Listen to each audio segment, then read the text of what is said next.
বন্ধুরা, আবার আজকে চলে এলাম একটা লং ভিডিও নিয়ে। আজকে সারাদিন কি করেছি? সকালে ঘুমের থেকে উঠেই বর্মশাইয়ের তাড়া, সে বাজার যাবে, আমাকেও সাথে যেতে হবে।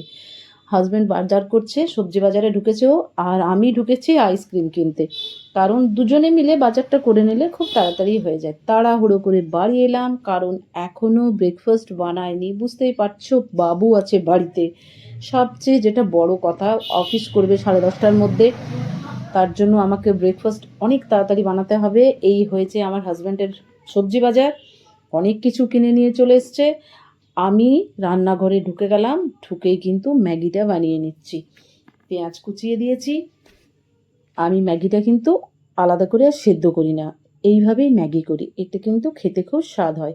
আর একটু রসুন কুচিয়েছিলাম, সেটাও দিয়ে দিলাম। দুটোই একসাথে ভালো করে ভেজে নিচ্ছি। টমেটো কুচিয়েছিলাম আর লঙ্কা কুচি, সুন্দর করে নেড়ে চেড়ে নেব। তারপর ম্যাগিটা দিয়ে দেবো, তারপর দিয়ে দেবো ম্যাগি মশলা। এইভাবে এটা হতে থাকবে।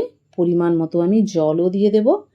প্রায় 10 থেকে 15 মিনিট লাগে না, 10 মিনিটের মধ্যে হয়ে যায়, কারণ এতেই ম্যাগি নরম হয়ে যায়। বাবুকে একটু দিয়ে দেবো, ও অফিস করবে। একটু সয়া সস দিয়ে দিয়েছি, আর টমেটো সসটাও একসাথে দিয়েছি, তাহলে আর আলাদা করে দিতে হবে না। এই হয়েছে আজকে ব্রেকফাস্ট। তাড়াতাড়ি করে রেডি করে দিতে হবে।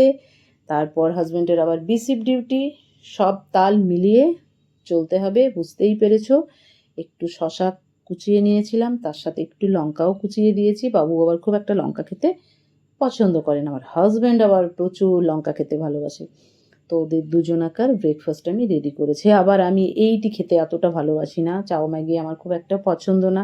তাই আমি খেয়েছি আজকে কলা, দই চিড়ে আর মিষ্টি দিয়ে। এটা আবার আমার খুব পছন্দের। আমি ওদেরকে ব্রেকফাস্ট দিয়ে আমিও ব্রেকফাস্ট সেরে নিই, কেননা এত কিছু রান্নাবান্না আছে। দেখিয়েছি, হাজব্যান্ড আজকে আবার শাক এনেছে, সেই শাকগুলোকে আবার সুন্দর করে কেটে ধুয়ে বেছে রান্না করতে হবে। বুঝতেই পেরেছো। তো আমি আমার ব্রেকফাস্ট খাচ্ছি, খেতে খেতে ভাবছি কত তাড়াতাড়ি করে রান্নাটা করা যাবে। আর বুঝতেই পারছো বন্ধুরা, আমি একটু পরিষ্কার পরিচ্ছন্ন রান্নাটা করতে ভালোবাসি। শাকটা কেটে নিলাম। তারপরে দেখো, আমার বাইরের কলে একটা বড় টব থাকে, ওখানে শুধু শাক ধোয়ার জন্যই ওই টবটা আমি রেখেছি। এত জলে শাকটাকে আমি ভিজিয়ে দেবো, কারণ আমি শাক কম জলে ধোয়া খেতে পারি না, আর আমি আমার পরিবারেরও কাউকে দিতে ভালোবাসি না, কেননা শাকের মধ্যে প্রচুর বালিটালি থাকে। তো ওই জন্য রান্নাটা আমি প্রচুর পরিষ্কার পরিচ্ছন্ন করি। লাউ কেটে নিলাম, বেগুন কেটেছি, আলু কেটেছি শাকে দেওয়ার জন্য, আর করলাটাও কিন্তু কেটে নিয়েছি, করলা ভাজা হবে আজকে। আমি দিয়ে দিয়েছি কড়াতে ফোড়ন, একটু জিরে ফোড়ন দিয়েছি, আর দিয়েছি কয়েকটা লঙ্কা। এরপর আলু আর বেগুন ভালো করে ভাজছিলাম, নুন আর হলুদ দেবো, কোনো মশলা দেবো না।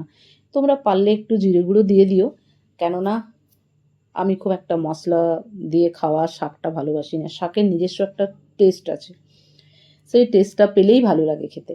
আর এমনিতেই তোমরা জানো সবাই, আমি খুব একটা তেল মশলা সাধারণ খাবারে ব্যবহার করি না বললেই চলে। ওই জন্য বাবু ভীষণ খেতে ভালোবাসে আমার রান্নাগুলো, কারণ আমি একদমই তেল মশলাটা ইউজ করি না। আর বন্ধুরা, একটু যদি ধৈর্য ধরে রান্না করা যায় সিম আঁচে, তাহলে মশলা ছাড়া রান্নার মতো টেস্ট আমার মনে হয় আর কোনো কিছুতে পাওয়া যায় না।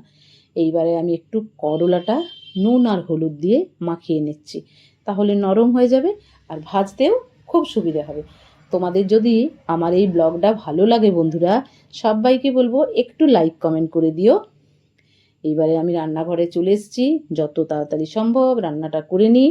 আর গরম এমনিতেই পড়েছে, গরমের জন্য রান্নাটা একটু তাড়াতাড়ি করে নিতে পারলে আমি নিশ্চিন্ত হয়ে যাব। জিরে ফোড়ন আর একটা লঙ্কা দিয়ে দিলাম। লাউ যেহেতু কেটে রেখেছিলাম, লাউ আর আলু একসাথেই দিয়ে দিলাম। লাউ চিংড়ি করব। কালকের আমার একটু চিংড়ি মাছ ভাজা ছিল, লাউয়ের মধ্যে দিয়ে দেবো। লাউটা ছোটোই ছিল, খুব একটা বড় ছিল না। এরপর লাউটাও কোনো মশলা ছাড়াই রান্না করব, যেহেতু চিংড়ি দিচ্ছি কোনো মশলা দিতেও লাগে না। জাস্ট একটু হলুদ, নুন, একটু জিরে গুঁড়ো, ব্যাস, নুন মিষ্টি এইটুকু। আর চিংড়ি মাছটা করে দেখো একদিন, মশলা ছাড়া লাউ চিংড়ি, আমার মনে হয় খেতে বেশ ভালো লাগে, তোমাদেরও ভালো লাগবে। বেশি মশলা খাওয়াটা আমার মনে হয় খুব একটা যুক্তিযুক্ত নয়, তাই মশলা আমি একদমই ইউজ করি না। চিংড়ি মাছটা দিয়ে দিয়েছি। এইদিকে আমার শাকও হয়ে গেছে, দুটো কড়াতেই করছি, যেহেতু বাজারে গেছিলাম অনেকটাই দেরি হয়েছে। শাকে কিন্তু চিনিটা আমি দিতে মিস করি না, চিনি দিলে একটা অন্যরকম স্বাদ হয়। ব্যাস, আর মাছের ঝোলটা আগেই করে নিয়েছিলাম, ওটা তোমাদেরকে দেখাইনি। লাউ চিংড়ি, করলাটাও ভেজে নিয়েছি তার মধ্যে, একদম টেবিলে সব রেডি করে দিয়েছি। সব একে একে এইবারে খেয়ে নেবে, আমিও নিজে খেয়ে নেবো। খাওয়াটা একটা বড় কাজ, রান্না